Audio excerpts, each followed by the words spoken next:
જીવનમાં આપણે મંદિરે જઈએ અને ભગવાન પાસે કંઈક માગીએ એ સાધારણ ભક્તિ છે, પણ ભક્તિ કરવામાં ભગવાનને જ માગીએ એ પૂર્ણ ભક્તિ છે. જીવનમાં એવી ભક્તિ કરવાની જરૂર છે કે જેમાં ભગવાનને જ માગીએ. આપણી આશા શું હોય, આપણો મોક્ષ શું હોય? તો કે ભગવાન મને મળી જાય, એના દર્શન મને થઈ જાય, બસ એમાં જ બધું આવી ગયું. જેમ એક પત્ની છે પોતાના પતિ પ્રત્યે એક આસક્ત હોય, એવી જ રીતે ભગવાન પ્રત્યે પણ આપણને સંપૂર્ણ નિષ્ઠા હોવી જોઈએ. આસક્ત એટલે શું? તો કે એના વગર ચાલે નહીં, એના વગર એક ક્ષણ પણ ન નીકળે ને એના વગર જીવન અશક્ય બની જાય. આનો અર્થ થયો આસક્તિ. આ આસક્તિ છે એ જો ભગવાન પ્રત્યે લાગી જાય, મોહન પ્રત્યે જો મોહ લાગી જાય તો મોહ મુકાઈ જાય. પણ આપણી તકલીફ એ છે કે મોહન પ્રત્યે મોહ નથી લાગતો ને એટલે મોહ મુકાતો નથી. મોહન ધારે તો મોહ મુકાવી શકે. મોહન એટલે કૃષ્ણ, એ ધારે તો મોહ મુકાવી શકે, પણ એ આસક્તિ એના તરફ જો વળી જાય તો એ તીવ્ર ભક્તિ બની જતી હોય છે. ભક્તિ જ નહીં પણ તીવ્ર ભક્તિ આપણી થઈ જતી હોય છે કે એના વિરહમાં આપણને રડવું આવે, એના માટે થઈને આપણને વિચાર આવે, આપણને સપનામાં પણ એ દેખાય.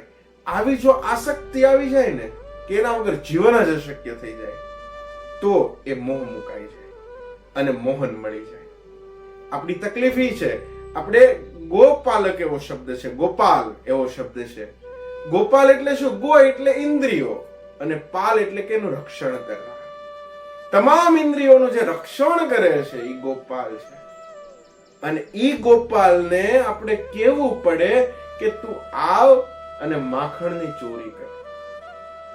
આ માખણ એટલે શું? તો કે માખણ એટલે આપણા દરેકનું જે સમર્પિત ભાવ વાળું હૃદય છે એ માખણ છે. માખણ એક દ્રષ્ટાંત છે.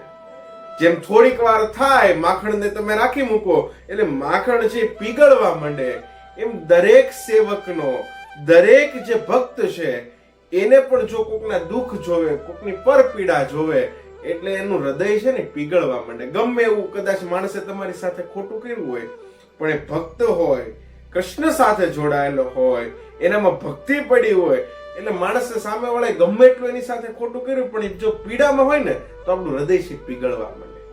માખણની જેમ પીગળવા માંડે ને જે હૃદય, એટલે એની ચોરી મોહન કરી શકે, એની ચોરી કૃષ્ણ કરી શકે. અને આ માખણ છે ને કોઈ પર લગાડવામાં આવે ને તો ચીકણું થઈ જાય, અને ચીકણું થઈ જાય ને પછી એને પકડવું અઘરું.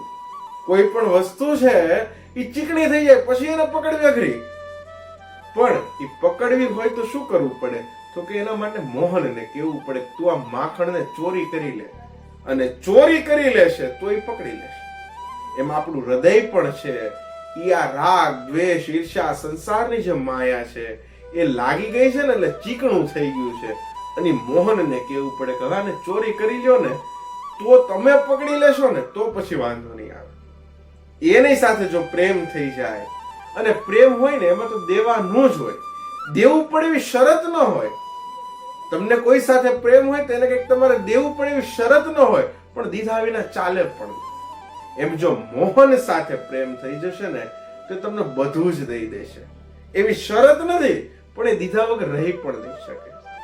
તો જો એની સાથે મોહ લાગી જાય, મોહન સાથે મોહ લાગી જશે ને તો તમને બધું જ મુકાવી દેશે, અને બધું જ મુકાવી દેશે ને તો તમે બધું જ પામી લેશો પાછા. એટલે હંમેશા એક જ વિચાર રાખીએ કે એના દર્શન થઈ જાય. ભક્તિ પણ એવી હોવી જોઈએ કે ઈ મળી જાય એટલે બધું જ આવી ગયું. सौंप दिया अब जीवन का सब भार तुम्हारे हाथों में, जीत भी तुम्हारे हाथों में और हार भी तुम्हारे हाथों में. તું જે કરી મારતોય તું અને તારતોય તું, પણ સર્વસ્વ તું છો.